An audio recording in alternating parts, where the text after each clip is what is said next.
नमस्कार दोस्तों, RPG classes में स्वागत है। आज हम शिक्षण अभिरुचि के टॉप 15 क्वेश्चन, जी हाँ दोस्तों, ये टॉप जो 15 क्वेश्चन है वो एग्जाम में घूम फिर कर आते हैं। एनालिसिस 5 वर्ष के अनुसार किया गया है। तो ये 15 क्वेश्चन अपनी प्रैक्टिस में, जी हाँ दोस्तों, अपनी प्रैक्टिस को धार देने के लिए ये 15% आपके लिए महत्वपूर्ण साबित होंगे। चलिए पहला क्वेश्चन की ओर नज़र डालते हैं। शिक्षण अभिरुचि करने से पहले देखिए, हमेशा दो बातों को याद रखिएगा। पहले खुद को शिक्षक मानना है और दूसरी बात खुद को सकारात्मक रखना है। सकारात्मक कैसे रखें सर? तो सकारात्मक रखने के लिए देखिए, दंड और शिकायत वाले ऐसे जो ऑप्शन आते हैं ना, उनको तुरंत काट लीजिए। जी हाँ दोस्तों, चलिए पहला क्वेश्चन की ओर अग्रसर होते हैं। कक्षा में छात्र छात्राओं का ध्यान विकसित करने के लिए आप छात्र छात्राओं में जिज्ञासा का विकास करेंगे, बी बच्चों को कहानियां सुनाएंगे, सी भाषण ठीक प्रकार से तैयार करेंगे, या डी कक्षा में जोर से बोलेंगे। जी हाँ दोस्तों, अपना उत्तर कमेंट बॉक्स में ज़रूर दीजिएगा, क्योंकि जितनी बढ़िया प्रैक्टिस, जी हाँ दोस्तों,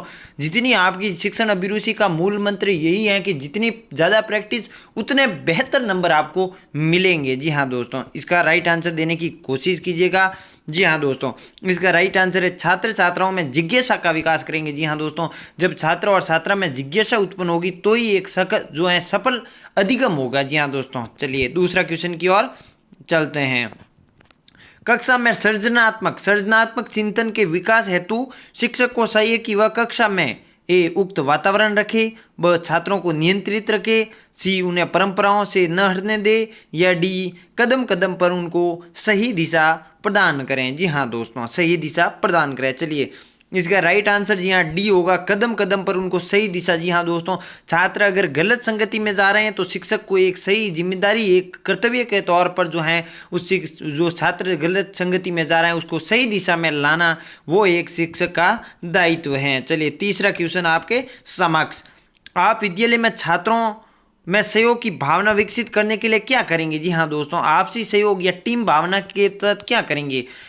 इससे संबंधित उदाहरण प्रस्तुत करेंगे, बी सभी शिक्षक मिलजुल कर कार्य करेंगे, सी विद्यालय में पाठ्य सहगामी क्रियाओं का आयोजन करेंगे, या डी मिलजुल कर कार्य करने को महत्व बताएंगे। जी हाँ दोस्तों, इसका राइट आंसर दीजिए आपके अनुसार। इसका राइट आंसर है ए, इससे संबंधित उदाहरण प्रस्तुत करेंगे। जी हाँ दोस्तों, सहयोग से उदाहरण करेंगे कि वो उसने इतनी बढ़िया काम किया है तो आप भी उसी तरह बनिए। जी हाँ दोस्तों, उसी तरह बनिए। जी हाँ दोस्तों, चौथा क्वेश्चन आपके सामने।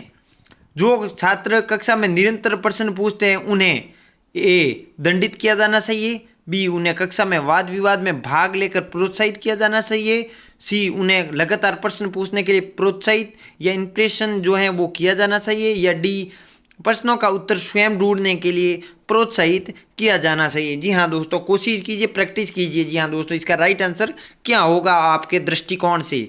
जी हाँ दोस्तों, इसका राइट आंसर है उन्हें लगातार प्रश्न पूछने के लिए प्रोत्साहित कीजिए। जी हाँ दोस्तों, जो छात्र लगातार उन्हें प्रश्न पूछेगा शिक्षक के, तो इसका अर्थ यह है कि छात्र का कक्षा में ध्यान है, उस टॉपिक पर ध्यान है, तभी वो एक सफल अधिगम होगा। चलिए पांचवा क्वेश्चन आपके सामने। शिक्षक छात्र के लिए, जी हाँ दोस्तों, एक शिक्षक होता है वो छात्र के लिए ए पिता की स्थिति में होता है, बी मित्र व हितैषी की जो स्थिति में होता है, सी माता की स्थिति में होता है, या डी ये सभी। जी हाँ दोस्तों, इसका राइट आंसर जो है दोस्तों बी होगा, मित्र व हितैषी की स्थिति में होता है शिक्षक। देखिए मित्र की भांति मदद करता है और छात्र की, जी हाँ दोस्तों, आगे प्रगति में सहायक एक शिक्षक ही होता है।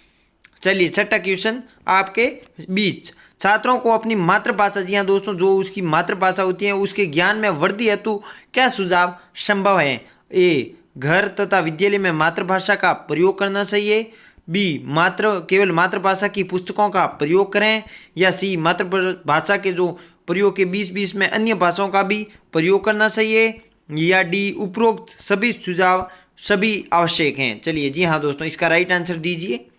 इसका राइट आंसर दोस्तों या ऑप्शन नंबर सी होगा, मातृभाषा के बीच में प्रयोग। जी हाँ दोस्तों, साथ ही अन्य भाषाओं को भी प्रोत्साहन, एक भाषा को आगे बढ़ाना नहीं है, सभी भाषाओं को साथ लेकर चलना है। और बीच में, जी हाँ दोस्तों, जो सभी भाषाओं को, मेन जो भाषा होगी वो तो मातृभाषा रखिए, लेकिन साथ में दूसरी भाषा भी लेकर चलिए। चलिए सातवां क्वेश्चन आपके समक्ष।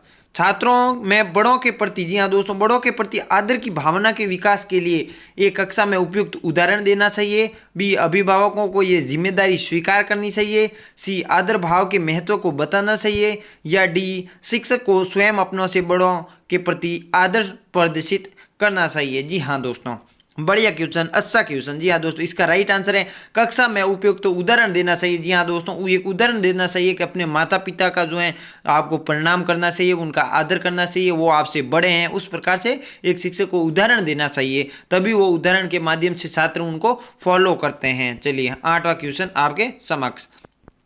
कक्षा में शांत वातावरण तभी रह सकता है जब, जी हाँ दोस्तों, कक्षा में बिल्कुल शांत वातावरण तब रह सकता है जब ए, कठोर अनुशासन हो। बी, अध्यापक और छात्रों में परस्पर सहयोग हो। सी, केवल छात्रों का सहयोग हो। डी, मनोरंजन कहानियां सुनाई जाए। जी हाँ दोस्तों, इसका राइट आंसर, जी हाँ दोस्तों, राइट आंसर दीजिए। इसका राइट आंसर है बी, अध्यापक और छात्रों में परस्पर सहयोग हो। जी हाँ दोस्तों, अध्यापक पाठ पढ़ा रहे हैं, छात्र जो उस पाठ में रुचि ले रहे हैं, तो ये वो कक्षा में शांत वातावरण करेगा, क्योंकि छात्रों का ध्यान शिक्षक पर है। शिक्षक बोलेगा वही वहाँ है, जो एक शिक्षक ही आवाज़ गूंजेगी, बाकी छात्र उनके ध्यान और रुचि के साथ पढ़ेंगे, तो वहाँ पर शांत वातावरण का माहौल अधिक रहेगा।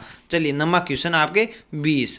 आपके विचार में विद्यालयों में छात्रों के शैक्षिक भ्रमण का प्रबंधन करना आवश्यक होता है, क्योंकि इससे, जी हाँ दोस्तों, एक आप घुमाने ले जा रहे हैं, वो आवश्यक क्यों है? ये अभिभावक पर्सन होते हैं, उस बच्चे के घर वाले पर्सन जो है खुश होते हैं, या बी, छात्रों को कुछ दिनों विद्यालय नहीं आना पड़ता है। सी, अध्यापकों को कुछ दिनों तक कक्षा शिक्षण से मुक्त रहते हैं।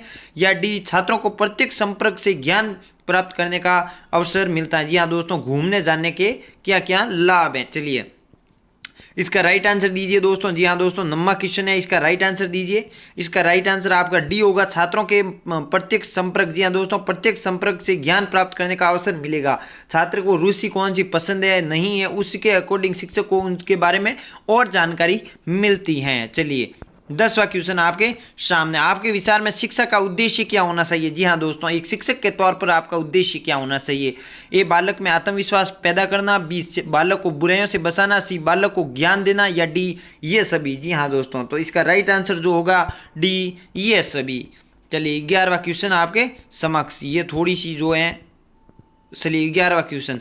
आपके विचार से शिक्षा में हो रहा ह्रास को रोकने के लिए, जी हाँ दोस्तों, गिरावट आ रही है शिक्षा में, उसके लिए रोकने के लिए क्या आवश्यक है? ए, विद्यालय में पुलिस की व्यवस्था की जानी चाहिए।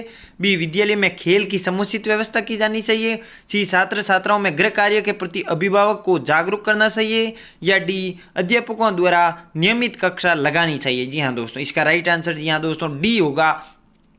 अध्यापक रोजाना अगर समय पर पढ़ा रहे हैं, छात्र समय पर पढ़ रहे हैं, तो शिक्षा जो है वो उन्नत होगी, वो प्रगति की ओर आगे होगी, वो रुकावट नहीं आएगी। चलिए 12वां क्वेश्चन। शिक्षा के स्वरूप के संबंध में आपका क्या विचार है? जी हाँ दोस्तों, शिक्षा के स्वरूप में आपका क्या संबंध है?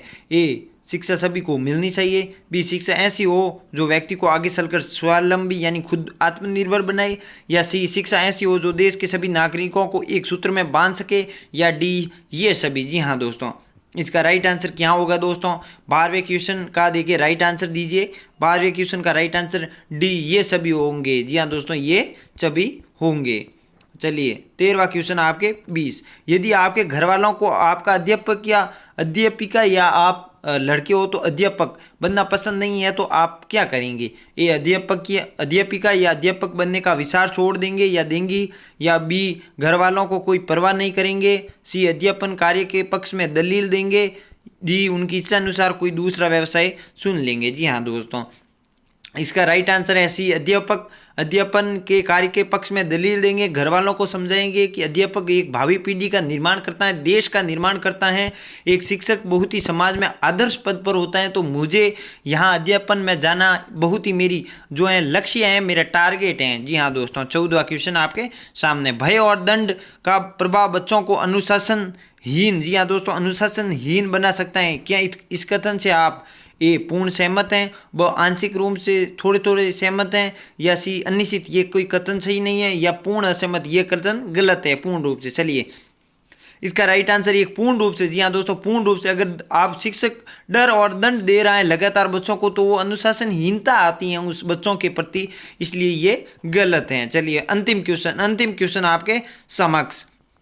जी हाँ दोस्तों, इसका जो राइट आंसर जी हाँ दोस्तों देने की प्रयत्न कीजिएगा। विद्यालय समाज का एक छोटा सा रूप है। ये कथन ए आंशिक असत्य है, ब आंशिक या सी असत्य या डी सत्य। जी हाँ दोस्तों, इसका राइट आंसर होगा सत्य। जी हाँ, विद्यालय एक समाज का छोटा रूप है। विद्यालय से ही समाज का आगे जाकर निर्माण होता है, क्योंकि विद्यालय में भावी पीढ़ी वहाँ पर निवास करती है। जी हाँ दोस्तों, ये 15 क्वेश्चन बहुत ही अच्छे क्वेश्चन आपको लगे हैं तो वीडियो को लाइक, चैनल को सब्सक्राइब जरूर कीजिएगा। मिलते हैं अगली मॉडल पेपर, जी हाँ दोस्तों, ब्रह्मास्त्र मॉडल पेपर, वहाँ से हूबहू छपने वाले प्रश्नों के साथ। तब तक के लिए नमस्कार, जय हिंद, जय भारत दोस्तों।